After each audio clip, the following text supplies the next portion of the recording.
All right, and we are back here on the GSMC Football Podcast, and for the fourth part of the show. Still getting used to the new format. The fourth part of the show, we are going to talk about the AFC North. I'm going to rank those teams now, so I do have a graphic for that, and I think these rankings are definitely less controversial than the AFC East. So you don't have to worry about me throwing any curveballs at you guys, but these rankings I think are pretty fair. So with the AFC North, this is the best division in football, in my opinion, and I think many people would agree with that. I think all these teams can make the playoffs. Now, it's going to be easier for some, harder for others, but I think you could see all these teams in the playoffs. I think each team can control a playoff spot. But is that going to happen? We'll have to see. But that's my opinion. So at number 4, I got the Pittsburgh Steelers. And like I said yesterday, just because I have a team, like I had the Dolphins ranked at 3, doesn't mean I think they're going to be bad. I just think it's the other two teams were better, or are going to finish with better records. With the Steelers, I just feel like, I just think the other 3 teams are better. And I think the Steelers are going to be in the thick of it towards the end of the year. And they're going to be trying to get one of those wild card spots. They made changes at quarterback. In the draft, they, addressed the offensive line. And they also did draft a receiver as well, as they had to, because Deontay Johnson they traded. So, it's going to be interesting how Russell Wilson does, and whether or not, he still has the job towards the end of the year, and maybe if he's not playing well, they go to Justin Fields and see what they have in Fields. But, yeah, I think the Steelers, I think they could finish around 9 wins. And maybe they did win 10 games last year. But now you got Deshaun Watson's going to be back healthy, and they did split with the Browns last year. They actually lost the game that Deshaun Watson didn't even play in. And then you got Joe Burrow coming back, and the Steelers did sweep the Bengals. That's not going to happen this time around. So it's going to be interesting, but I think for me, the Steelers coming fourth. Again, like I said, I think the other 3 teams are just better, in my opinion. But then we get to number 3, and I got the Browns. And they have some concerns at quarterback as well, because Deshaun Watson is coming off of an injury, and even before that, wasn't playing great. And that, I think, will ultimately hold the Browns back. But do I still think that they could be a playoff team? Well, look at what they did last year. Deshaun Watson gets hurt. You had, DTR starting. You had P.J. Walker. Joe Flacco came in towards the end of the year, and they were able to make the playoffs. Jeff Driscoll started the last game of the regular season. And you also had a lot of injuries, to the offensive line, to your backfield with Nick Chubb going down, and they still made it.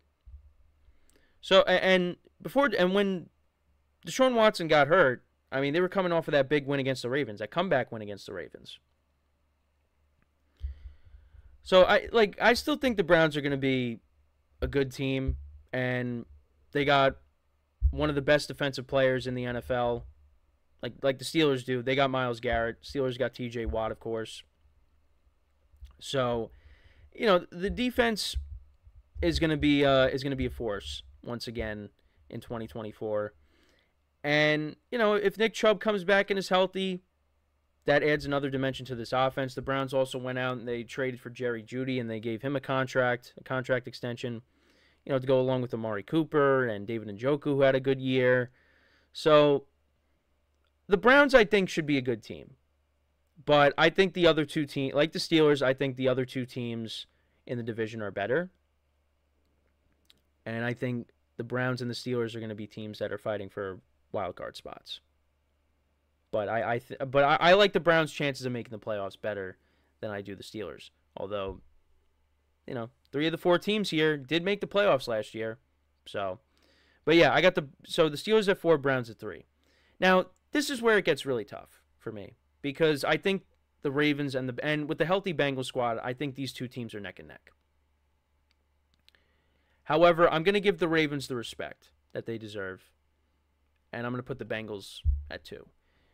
There is still some concern with Joe Burrow, and I know I haven't touched upon this, but there is some concern with the wrist still, even though he is healthy.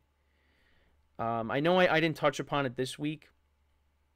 I'll probably get to it next week because there's no show tomorrow. Just another reminder that there's going to be no show tomorrow and no show Monday. So I'll see. Tuesday is when maybe I'll dive into it, but there's still a little bit of concern there, and also just he has dealt with injuries. You know, he was dealing with the calf injury before he injured his wrist. So, I mean, there's still some concern there. But if Joe Burrow comes into the season healthy, the Bengals are going to be one of the best teams. And it's going to be between them and the Ravens. But what I think is, I don't know, I guess unique, is that, yeah, you look at the Browns and the Bengals, right? Joe Burrow struggles in Cleveland. Last year to open the season, Browns-Bengals, Browns dominated that game. Bengals came out flat. Now, you could also look at, well, Burrow was playing hurt. But even the year before that, I believe, either it was the year before that or for some reason, though, Burrow just has a problem playing in Cleveland. Don't know why, but he has a problem against the Browns. Because I know it was I think it was when Jacoby. Actually, yeah, it might have been the year Jacoby Brissett was the starter. So it was the year before that. Yeah, he just didn't play well in that game either. But yeah, it's gonna be interesting, with the healthy Bengals squad, and of course, they still got some things to figure out with a couple of their players, T. Higgins and Trey Hendrickson, looking for new contracts. So, but I mean, for the moment, those guys are still on the team, and they're going to be on the team probably this year, and then after this year, we'll see what happens. But, they did draft T. Higgins' replacement, most likely. The Bengals, they also drafted a tackle. So, listen, as long as Joe Burrow is protected and he's healthy, the Bengals are going to be really good. But I'm going to put them at 2. And then at 1, I got the Ravens. Like I said, I'm going to give the Ravens the respect they deserve. Lamar Jackson coming off of an MVP, another MVP. Their defense was pretty good last year as well. And now you add Derrick Henry to the mix. And I know I talked about this with Manny and Emran. That's something I'm really looking forward to, is seeing both of those guys in the same backfield. And I think Derrick Henry is in a great situation with the Ravens. This is a team that loves to run the football. And, he's on the older side. He's now 30, but still got some mileage left on him. And I think this was a solid team to end up on. And I think he should have a big year. And for me, listen, Lamar Jackson, he was injured the last couple of seasons prior to last year.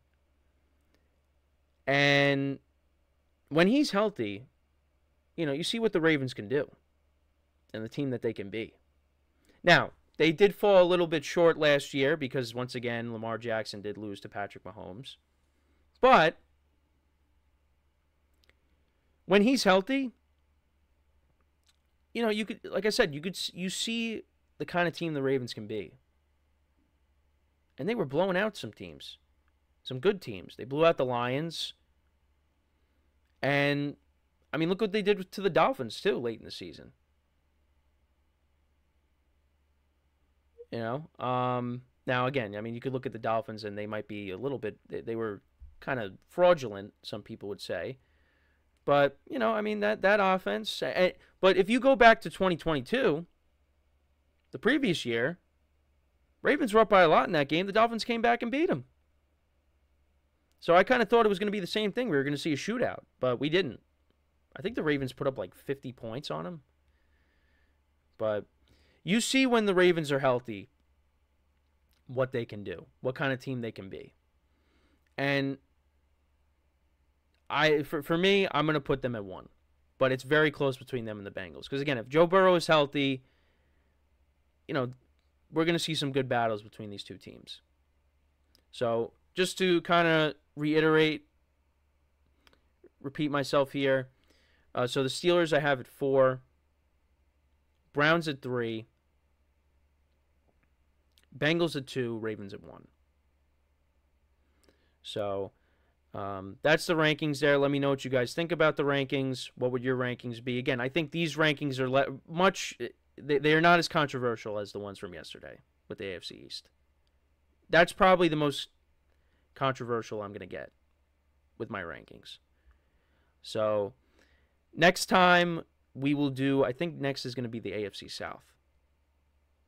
So we got 2 more divisions to cover, and then that will be it. But the other thing, too, is I do want to go through each team's schedule as well and just kind of be like, oh, this game could be a win, this could be a loss. Like, I do want to do that as well in the coming weeks. Again, just, because, look, we're halfway through May, but we still got a lot of ground to cover before we get to next season. So I do want to go through each team's schedule. I think next week we'll go through the primetime games. I know we did the holidays, but we'll go through the Sunday night games, Thursday night, Monday night. There's actually, I was going through the Thursday night slate last night, and the Thursday night slate usually is pretty weak, but for the most part, there are some pretty good games there.